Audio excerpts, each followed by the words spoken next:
हम लोग डिस्कस करने वाले हैं WBCS एग्ज़ाम्स के लिए लास्ट वीक में कुछ रिवीजन, तो कुछ क्वेश्चंस होंगे यहाँ पे। ठीक है, आपको जल्दी जल्दी आंसर करना है। ठीक है, अगर नहीं आता है तो आपको वेट करना है एक्सप्लेनेशन के लिए। Kaikottikali is a famous dance form originated in Andhra Pradesh, Karnataka, Kerala, Tamil Nadu. तो ये बोला गया कि काईकुट्टी कली जो है ये डांस जो है ये कहाँ का डांस फॉर्म है। ठीक है, तो ये हो जाएगा केरला का। ठीक, कईकुट्टी कली को एक और नाम से जानते हैं, तिरुवाथिरकली। ठीक है, क्यों क्यों ऐसा बोला जाता है इस नाम को, इस डांस फॉर्म को, क्योंकि ये जो है दो ही फेस्टिव सीजन में जो है केरला में परफॉर्म किया जाता है वुमेंस के द्वारा। एक तो है ओनम और थिरुवाथिरे। ये दोनों जो फेस्टिवल है, इन्हीं दोनों फेस्टिवल में ये डांस फॉर्म किया जाता है, इसलिए इसको और एक नाम से जानते हैं, क्या, थिरुवा थरीकली। ठीक है, बात करें आंध्र प्रदेश में कौन सा डांस फॉर्म है, तो ये हो जाएगा कच्चीपुड़ी, कर्नाटका में यशगना और तमिलनाडु में भरतनाट्यम और करगट्टम। ठीक है, और भी डांस फॉर्म्स हैं बट एग्जाम परस्पेक्टिव से वो इम्पोर्टेंट नहीं है। ठीक है, which one of the following disease is not a bacterial disease, diphtheria, plague, pneumonia या डेंगू। ठीक है, इनमें से कौन सा बैक्टीरियल डिजीज नहीं है, तो आपको ये खोजना है कि या तो वो बीमारी प्रोटोजोआ की वजह से हो रहा है या वायरसेस की वजह से हो रहा है, तो कौन सा ऐसा है। ठीक है, तो इसका आंसर हो जाएगा डेंगू। ठीक है, और आपको अगर शॉर्ट ट्रिक जाननी है बैक्टीरिया से रिलेटेड होने वाली बीमारी और वायरस से होने वाली बीमारी, तो यहाँ पे मैं लिंक दे दूंगा, यहाँ से आप देख सकते हैं, आसानी से याद हो जाएगा आपको। ठीक है, with reference to the Indian freedom struggle, Rajagopalacharya's formula was associated with merger of princely state, formulation of separation Muslim state, publicity to Muslim on whether they should form a separate state, forming a constitute assembly. ठीक है, राजगोपाल आचार्य जी का जो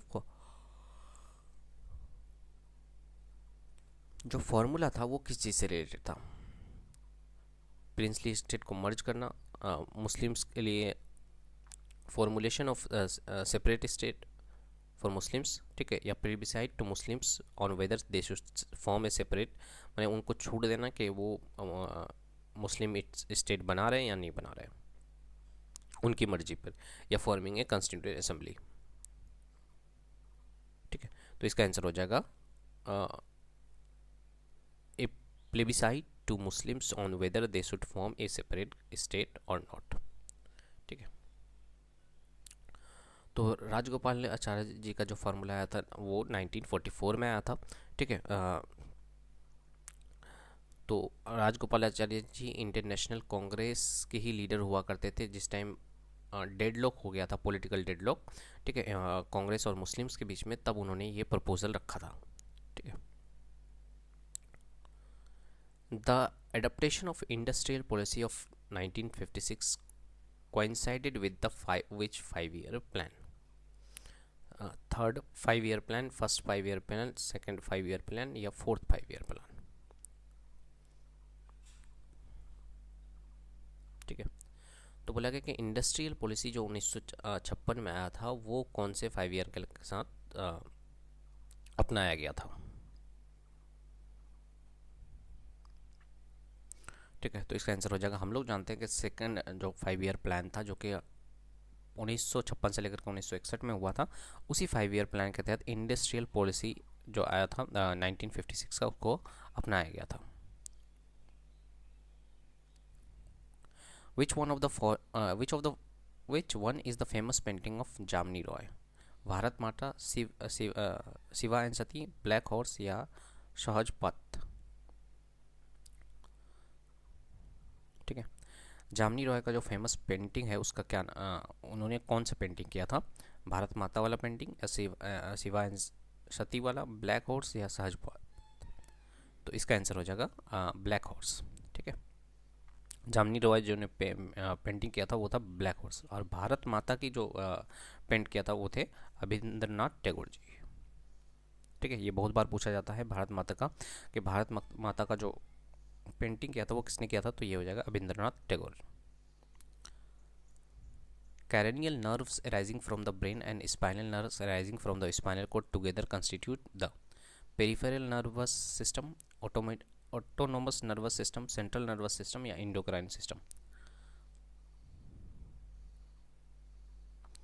ठीक है, तो सुनिएगा, brain में क्या होता है, कार्नियल नर्व्स होते हैं। ठीक है, तो ब्रेन से कार्नियल नर्व्स और स्पाइनल नर्व्स जो होते हैं वो होता है स्पाइनल कोड से।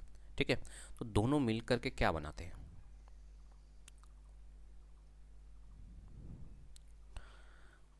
ठीक है, तो इसका आंसर हो जाएगा पेरिफेरल नर्वस सिस्टम। ठीक है, तो याद रखना है ब्रेन से कार्नियल नर्व और स्पाइनल नर्व जो होता है स्पाइनल कोड से। ठीक है, इन दोनों ये इनका काम क्या है, its function is to communicate, bridge, relay sensory and motor signals between the central nervous system and the rest of the body. With reference to the cabinet mission which of the following statement is are correct. Cabinet mission के according कौन सा statement सही है। A federal structure was envisaged for India. It rejected the demand for full-fledged Pakistan.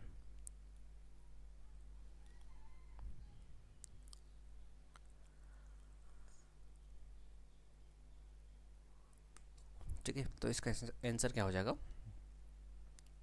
Both 1 and 2 correct हो जाएगा। Which of the following was not one of the factor leading to the economy reforms in 1991? There was inflation in the economy, there was fall in the Indian's foreign reserve, there was a rise in the fiscal deficit of the country, there was a stagflation in the economy। ठीक है, 1991 का जो reform हुआ था, ठीक है, economic reform जो हुआ था उसमें इनमें से कौन सा कारण नहीं है। बोला गया है कि there is inflation in the economy में इन्फ्लेशन आ गया था, उसका वो कारण नहीं था। There was a fall in the Indian foreign reserve जो है उसका गिरावट आ गया था, इसलिए कारण नहीं था इकोनॉमिक रिफॉर्म का। या there was a rise in the fiscal deficit, तो फिस्कल डिफिसिट में बहुत ज़्यादा बढ़ोतरी हो गई थी जिसकी वजह से इंडियन इकोनॉमिक रिफॉर्म नहीं हुआ था। इस तरह का पूछा गया कौन सा कारण नहीं था। ठीक है, there was a stagflation in the economy, तो इसका आंसर हो जाएगा, देखिए इंडियन इकोनॉमी में उस टाइम इन्फ्लेशन हुआ होगा तभी तो रिफॉर्म हुआ होगा। ठीक है, इन्फ्लेशन मतलब महंगाई वगैरह बढ़ी होगी तभी तो जाकर के रिफॉर्म हुआ होगा। या फिर ये भी हुआ होगा कि इंडियन फॉरेन रिजर्व जो है उसका इंडियन फॉरेन रिजर्व पूरी तरह से गिर गया होगा। फिस्कल डिफिसिट मतलब होता है हम लोग के पास उधार बहुत ज़्यादा चढ़ गया होगा। ठीक है, जितना रेवेन्यू नहीं है उससे ज़्यादा क्या हो रहा है, खर्च हो रहा है। तो उस तरह से ये तीनों बातें तो सही हैं कि जिसकी वजह से हम लोग को इकोनॉमिक रिफॉर्म करना पड़ा था। ठीक है, तो इसका कौन सा कारण सही नहीं होगा, तो इसका हो जाएगा there was a stagflation in the economy. Stagflation का मतलब क्या हो रहा है कि स्टेगनेंट इकोनॉमिक ग्रोथ हो रहा है, मतलब जितना ग्रोथ हो रहा होना चाहिए, मतलब एक कॉन्स्टेंट ग्रोथ रेट हो रहा है, high unemployment and high inflation. ठीक है, तो स्टैगफ्लेशन का मतलब ये होता है कि combination of stagnant economic growth, मतलब कॉन्स्टेंटली ग्रोथ रेट चला जा रहा है, एम्प्लॉयमेंट हाई अनएम्प्लॉयमेंट है, हाई इन्फ्लेशन भी हो रहा है। ठीक है, बट ऐसा नहीं था। क्या था कि हम लोग का जो 1991 वाला इकोनॉमिक रिफॉर्म आया था उसका कारण था कि हम लोग बहुत बुरी तरह से बहुत महंगाई बहुत ज़्यादा हो गई थी, फॉरेन रिजर्व ख़त्म हो गए थे और फिस्कल डिफिसिट बहुत ज़्यादा हो गया था। Which of the following is the popular folk theatre tradition of West Bengal. Yakshagana अभी हम लोग डिस्कस किए, यशगना कहाँ का था, जात्रा, तमाशा या नौटंकी। फोक थिएटर ट्रेडिशन जो है वेस्ट बंगाल का वो कौन सा है, तो ये हो जाएगा जात्रा। ठीक है, अभी हम लोगों ने डिस्कस किया कि यशगना जो है डांस फॉर्म है कहाँ का, कर्नाटक। तमाशा जो है महाराष्ट्र का है, नौटंकी उत्तर प्रदेश का है। ठीक है, तो याद रखने के लिए रख सकते हैं कि तमाशा और नौटंकी तो उत्तर प्रदेश का याद रहता है, तमाशा भूल जाते हैं लोग कि तमाशा उत्तर प्रदेश का था कि महाराष्ट्र का था। तो तमाशा याद रखेंगे, तमाशा जो मूवी बनी थी वो मुंबई में यानी बॉलीवुड की मूवी थी, इसलिए महाराष्ट्र। ठीक है, तो बात करें जात्रा की, जात्रा एक ओपन एयर फोक थिएटर है, ठीक है, जो कि वेस्ट बंगाल के साथ साथ उड़ीसा और बांग्लादेश में भी सेलिब्रेट किया जाता है। और इसकी शुरुआत जो है श्री चैतन्य प्रभु जी, महाप्रभु जी के द्वारा किया गया था। Plants that grow in the absence of sunlight in water is are called algae, shrubs, all of the options, या फंगी।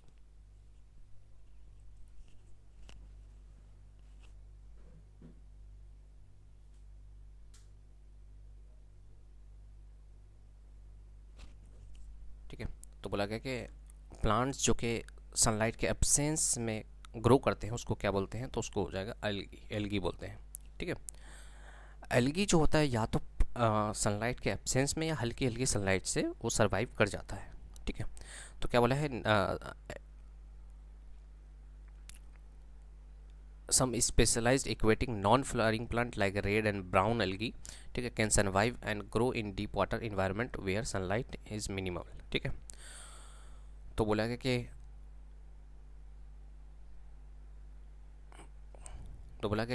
इनमें बोला गया था कि ऐसा कौन सा प्लांट है जो वाटर के अंदर होता है इन द एब्सेंस ऑफ सनलाइट। ठीक है, तो वो क्या हो जाएगा, एल्गी हो जाएगा, जो समुद्र के अंदर बोल सकते हैं या पानी के अंदर होता है। ठीक है, और इसको हम लोग किसकी कैटेगरी में डालते हैं प्लांट किंगडम में, तो ये हो जाएगा thallophyta. Who among the following freedom fighters hosted the Indian flag at the Gwalior tank Maidan in Mumbai during quit India movement.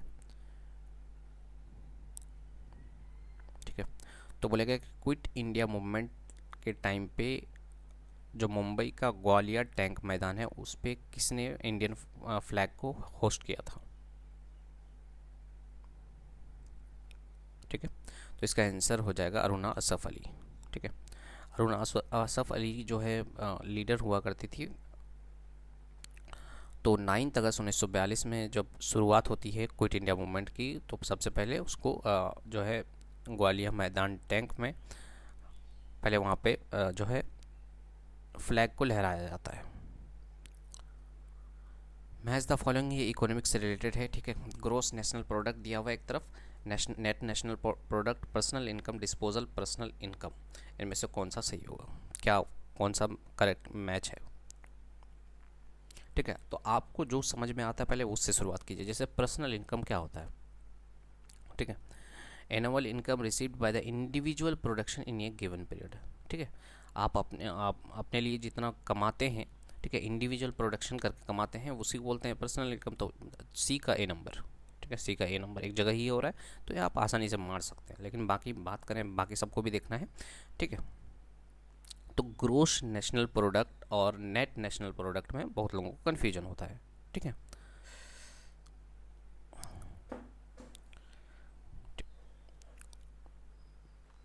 Gross national product यानी जीएनपी जो होता है वो total market value of final goods and services produce by A countries residents anywhere in the world.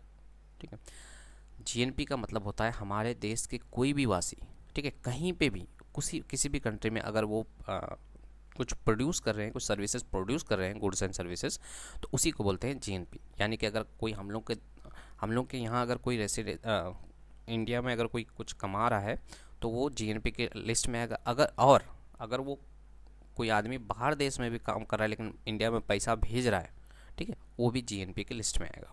ठीक है, उसी को बोलते हैं ग्रोस नेशनल प्रोडक्ट।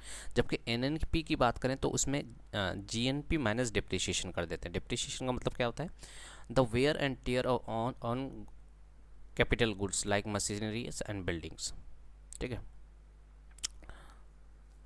तो ये होता है जीएनपी में से एनएनपी के लिए जीएनपी माइनस डिप्रिसिएशन कर देंगे तो ये हो जाएगा एनएनपी। ठीक है, तो जैसे मैंने कहा कि सी का तो 1 पकड़ चुके थे हम लोग, उसी तरह से बात करें डिस्पोजल पर्सनल इनकम की बात करते हैं। ठीक है, इसका मतलब होता है after the tax of personal income, यानी कि अगर आप जितना भी कमाते हैं, ठीक है, जितना भी कमाते हैं उसमें अगर टैक्स हटा दें तो वही होता है हमारा डिस्पोजल पर्सनल इनकम। ठीक है, उसके बाद जैसा मैंने कहा कि नेट नेशनल प्रोडक्ट क्या होता है, ये हो जाएगा net production of goods and services during the year. ठीक, उसके बाद ग्रोस नेशनल प्रोडक्ट हो जाएगा annual income received, sorry, money value of the national output. ठीक है, ये हो जाएगा। अगला question, which of the following places in the world renowned for making clay idols. Clay idols के लिए कौन सा मिट्टी के जो मूर्तियां हैं उसके लिए कौन सा प्लेस फेमस है। ठीक है, तो ये हो जाएगा कुमारटुली। कुमारटुली जो है जिसका ये है कोलकाता में, नॉर्थ कोलकाता। ठीक है, वो बहुत ज़्यादा क्ले आइडल्स के लिए फेमस है। ठीक है, यहाँ तो दुर्गा पूजा में क्या होता है, बाहर देश में भी एक्सपोर्ट किया जाता है यहाँ के क्ले आइडल्स। ठीक है,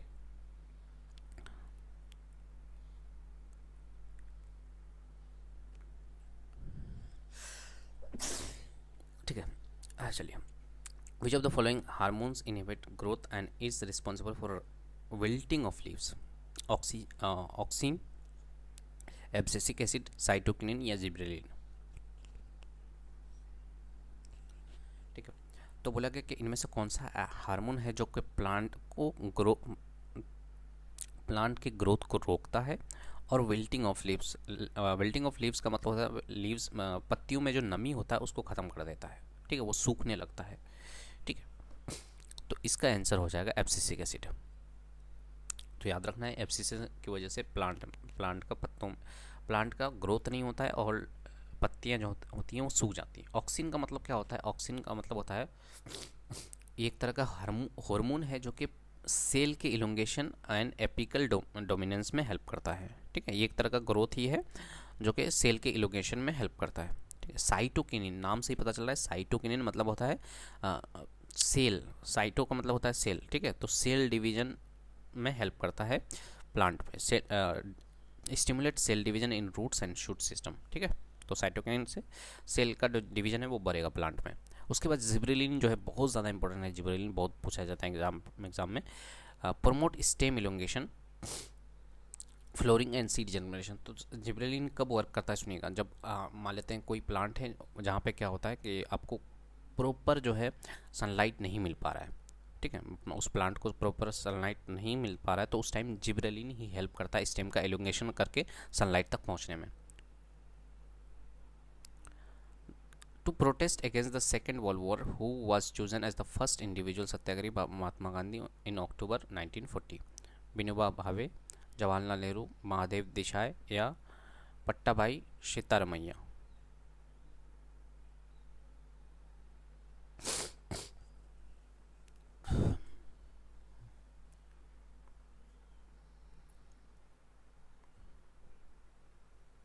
ठीक है, तो बोला गया कि फर्स्ट इंडिविजुअल सत्याग्रही जो चुना गया था महात्मा गांधी जी के द्वारा 1940 में, सेकेंड वर्ल्ड वॉर के टाइम के का प्रोटेस्ट करने में। ठीक है, तो कौन थे फर्स्ट इंडिविजुअल सत्याग्रह, तो इसका आंसर हो जाएगा विनोबा भावे। ठीक है, उसके बाद बात करें महात्मा गांधी जी के द्वारा सेकंड जो इंडिविजुअल सत्याग्रह ये किया गया था, चुना गया था, वो थे जवाहरलाल नेहरू। और थर्ड सत्याग्रह की बात करें तो वो थे ब्रह्मदत्त। ठीक है, what was the significance negative environmental impact of the green revolution? Deforestation, soil degradation, increase in air pollution या ओजोन लेयर डिप्लेशन। तो ग्रीन रेवोल्यूशन जो हुआ था उसका नेगेटिव इम्पैक्ट की बात करें तो क्या पड़ा था?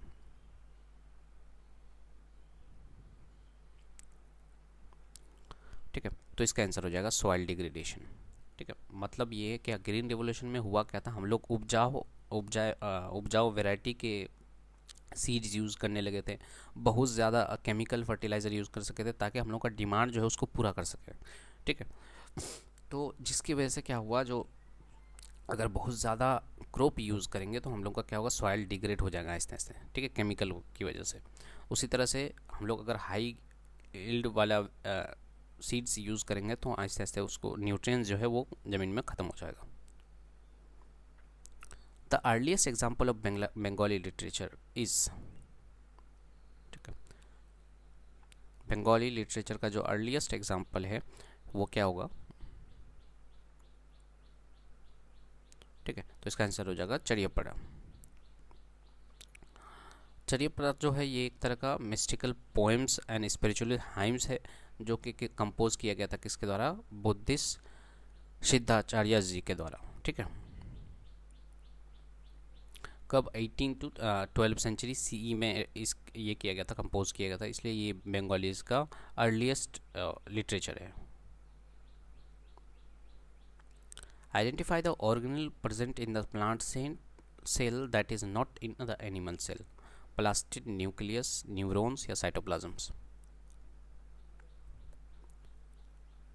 ऐसा कौन सा ऑर्गेनेल है जो प्लांट सेल में तो पाया जाता है लेकिन एनिमल सेल में नहीं पाया जाता है?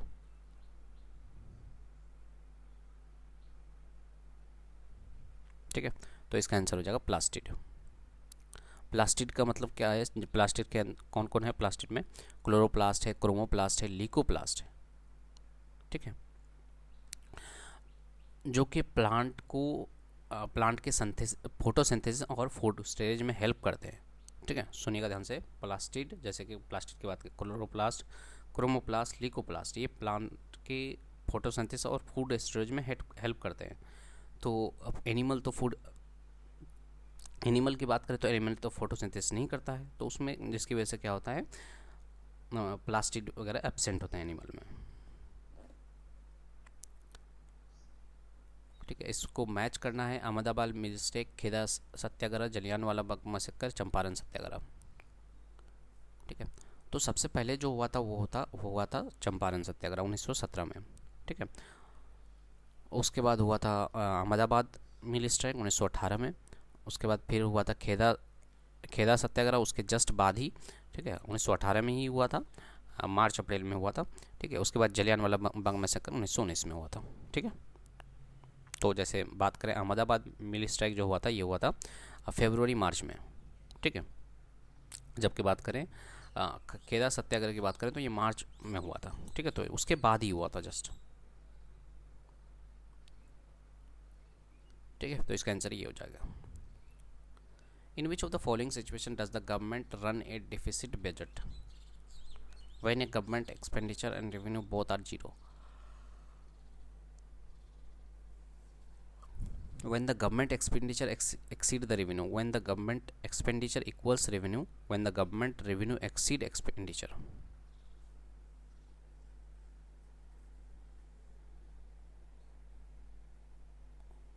डेफिसिट बजट का मतलब क्या होता है?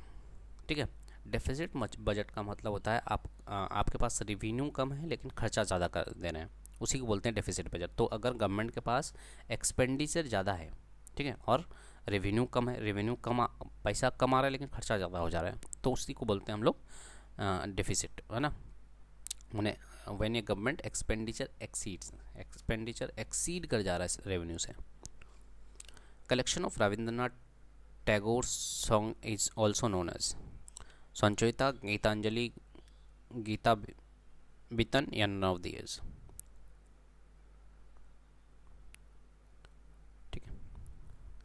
रविंद्रनाथ टैगोर सॉन्ग यानी कि जिसको हम लोग रविंद्र संगीत बोलते हैं, तो ये जो है इसको क्या बोला जाता है? तो इसका आंसर हो जाएगा गीता बितन।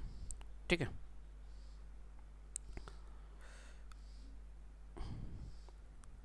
विच of the following is not a unit of electric potential?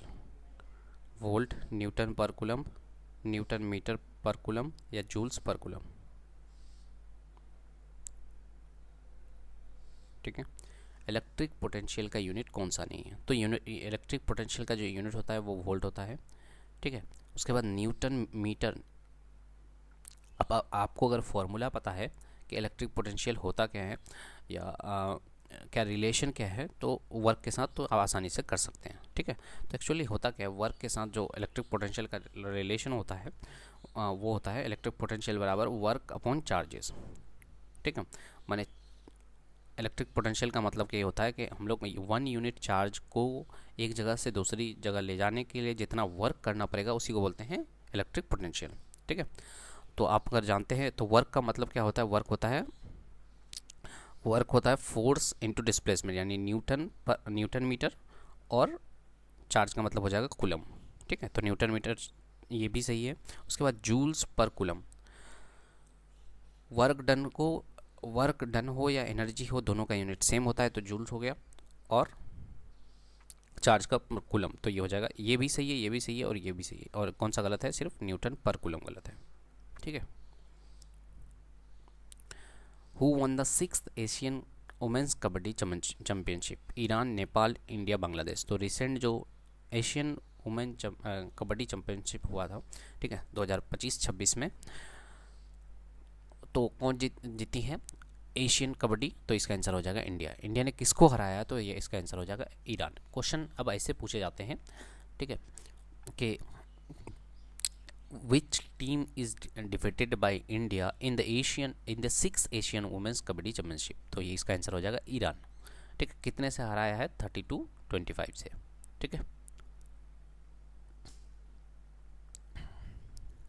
Where was the 27th International Congress on Glass 2025 conference held? Kolkata, Jaipur, Bengaluru, Hyderabad.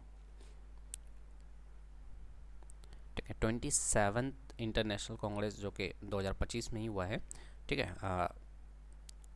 2025 वाला इम्पोर्टेंट इसलिए हो जा रहा है क्योंकि जो जो क्वेश्चंस हमारे बंगाल से रिलेटेड है वो इम्पोर्टेंट हो जा रहा है। ठीक है, तो इसका आंसर हो जाएगा कोलकाता में हुआ था।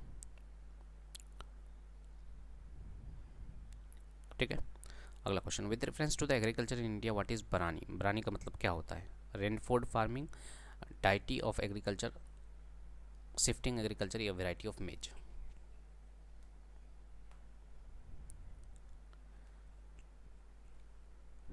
बरानी का मतलब ये होता है कि ये पूरी तरह से क्या होता है? रेन फेड फार्मिंग होता है। रेन फेड फार्मिंग का मतलब यह होता है कि पूरी तरह से हम लोग जो इरिगेशन है वो नेचुरल रेन पे डिपेंड होना। ठीक है, ये चीज़ लिखा हुआ है, that rely entirely on rainfall for irrigation. ठीक है, उसी को बोलते हैं बरानी। तो एक पर्शियन वर्ड है बरान, बरान का मतलब होता है रेन। तो खास करके जो हम लोग को देखने को मिलता है, ये highly prevalent in dry and semi area tract of the region Rajasthan, Maharashtra और मध्य प्रदेश। इन समूह एरिया में हम लोग को देखने को मिलता है रेनफेड फार्मिंग, यानी कि पूरी तरह से जो है एग्रीकल्चर जो है या इरिगेशन जो है वो रेनफॉल, नेचुरल जो रेनफॉल है उसी पे डिपेंड हो जाता है। ठीक है, ये थे 25 क्वेश्चन हम लोग के। उम्मीद करते हैं क्वेश्चंस काम के रहे होंगे आपके लिए। ठीक है, तो मिलते हैं फिर अगले वीडियो में।